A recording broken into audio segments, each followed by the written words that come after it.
The famous chicken legs recipe. Place the chicken thighs in the jar. Pour beer. Leave to soak for 30 minutes. Place the chicken thighs on a paper towel. Remove the skin from the meat. Sift the flour with starch. Season to taste.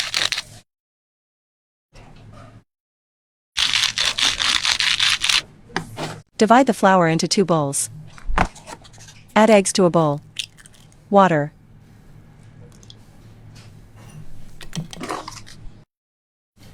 And Greek yogurt. Mix well. Add water to the second bowl. Dip the thighs in liquid batter. Roll in flour. Add butter to hot oil. Fry the legs for 8 minutes.